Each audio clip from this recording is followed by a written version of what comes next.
안녕하세요, 홍씨입니다. 오늘은 신형 S90입니다. 사실 오늘 이 볼보의 플래그십 라인인 XC90과 S90이 같이 공개가 되었는데요. 일단 방금 전까지는 제가 XC90을 봤는데 와, 이게 페이스리프트보다는 풀체인지에 가까운 변화를 보이기 때문에 정말 갖고 싶다라는 생각이 들었는데요. 이번에는 세단인 S90입니다. 신형 기준으로 외장 컬러는 총 6가지 중에 하나를 고를 수가 있다라고 하는데요.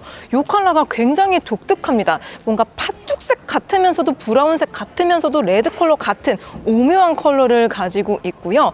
또한 전면부에서 달라진 점은 신형 XC90하고 비슷하게 이 EX90의 느낌을 가져가고 있습니다.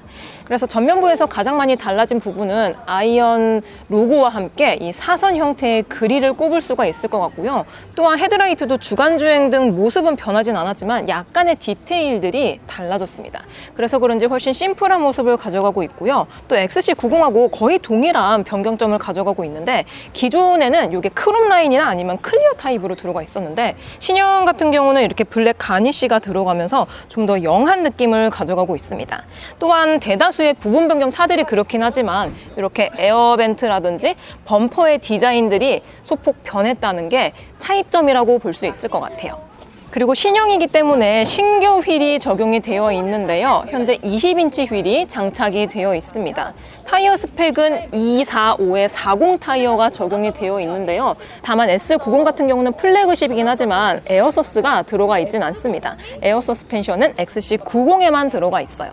또한 2차 페이스리프트가 되면서 트림도 약간의 조정이 있었는데요. 기본적으로 B5가 들어가고 지금 제 옆에 있는 차량은 PHEV, 플러그인 하이브리드 차량인 T8 차량입니다. 그래서 전기 모터 충전 포트는 이 전방부 프런트에 위치해 있고요. 또 전기 모터 용량이 조금 증가가 되었기 때문에 주행 가는 거리가 최대 65km까지 주행을 할 수가 있다고 합니다. 닫을 때는 이렇게 닫으면 되고요. 그 이외에 사실 이런 페이스리프트, 부분 변경 같은 경우는 측면부에서는 큰 변화가 없습니다.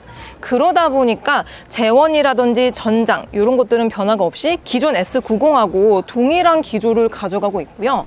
신형 S90에서 가장 많이 변경된 점은 후면부이지 않을까 싶습니다. 전면부하고 비슷한 T자 형태의 리어 램프를 가져가고 있고요. 기존하고 비교했을 때도 확실히 신형 느낌이 많이 납니다. 또한 램프 가이드 쪽에는 블랙 가니쉬가 들어가서 확실히 라이트를 조금 더 강조할 수 있는 디자인이 들어가 있고요. 또한 범퍼의 디테일들도 소폭 변경이 되면서 플래그십다운 웅장한 모습을 보여주고 있습니다. 트렁크는 당연히 전동 트렁크가 탑재가 되어 있고요. 공간도 이게 전륜구동 세단이거든요. 전륜구동 세단에다가 트렁크 공간도 엄청 넓기 때문에 의전용으로 사용하기에도 정말 좋아 보입니다. 자, 이번에는 신형 S90 실내로 들어가 보겠습니다. 와, 근데 S90 기준으로 실내 컬러를 총 3가지 중에 하나를 고를 수 있다라고 하는데요. 컬러가 굉장히 예쁩니다. 일단 기존에 없었던 컬러인 것 같긴 하거든요. 위쪽에 파노라마 글라스 루프 들어가 있고요. 파노라마 선루프가 들어가 있습니다. 아무튼 실내 컬러가 밝은 게 들어가 있어서 그런지 확실히 화사한 느낌이 들고요. 또한 신형 XC90하고 동일하게 카다뮴 나파 가죽이 들어갑니다. 그래서 그런지 와우, 촉감이 정말 좋아요. 정말 좋습니다. 그리고 실내에도 누가 지금 탑기어를 틀어놨는데 네, 인포테인먼트가 기존하고 비교했을 때 많이 달라졌어요. 많이 달라졌습니다. 그래서 홈을 들어가게 되면은 중앙에 디스플레이가 11.2인치로 좀 더 확대가 되었습니다. 또한 신규 운영체제인 볼보카 UX가 들어가 있기 때문에 굉장히 다양한 어플들을 사용을 할 수가 있고요. 또한 이 화면이 터치 반응도 빨라졌지만 해상도도 올라갔다라고 합니다.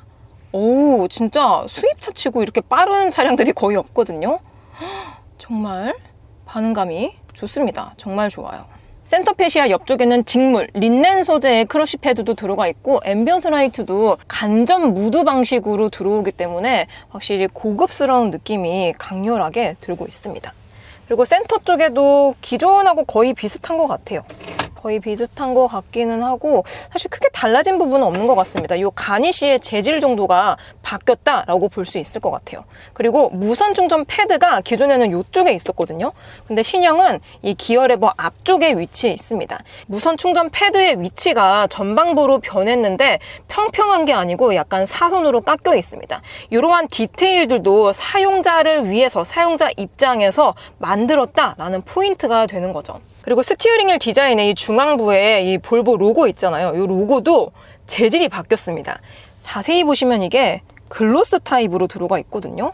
확실히 로고의 변화만 줬는데도 불구하고 새로운 느낌이 듭니다. 그리고 안쪽에 클러스터는 크게 변한 건 없지만 얘가 플러그인 하이브리드 차량이기 때문에 배터리, 주행 가는 거리 이런 것들도 같이 나오고요. 또한 바월스 윌킨스 사운드는 동일하게 들어가 있긴 하지만 이 스피커의 커버가 디자인이 살짝 바뀌었습니다. 좀 더 심플하게 변했다고 할까요?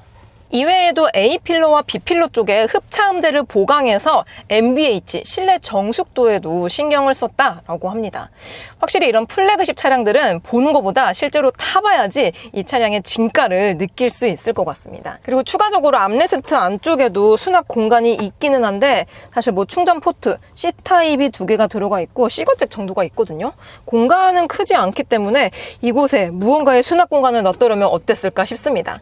자, 그리고 신형 S90 뒷자리 2열에 탑승을 했는데요. 확실히 이 S90은 1열 앞자리보다는 뒷좌석의 만족도가 훨씬 더 높은 차량입니다. 실제로 의전용으로도 사용을 하는 차량이기 때문에 와, 시트 포지션부터가 달라요. 각도가 굉장히 편안합니다. 그래서 제 기준으로 레그룸이 2뼘 반 이상이 나오고 있습니다. 그리고 얘가 지금 선스크린이 들어가 있는데 수동이 아니고 전자식입니다. 이런 식으로. 이렇게 전동식으로 와, 이러한 옵션의 디테일만으로도 만족감을 느낄 수가 있죠. 또한 암레스트도 다기능이 아니기는 하지만 면적이 조금 두꺼운 게 들어가 있거든요. 그리고 팔을 걸쳤을 때에도 뭔가 플래그십다운 안정감이 느껴집니다.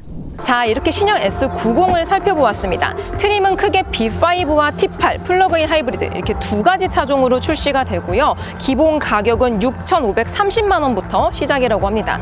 다만 2025 버전하고 비교했을 때 가격이 130만 원에서 350만 원 정도 올랐기 때문에 살짝 아쉽기는 하지만 그래도 플래그십 치고는 아직까지는 괜찮은 가격대를 보유하고 있는 것 같습니다. 저는 그럼 다음 영상으로 찾아뵐게요. 안녕!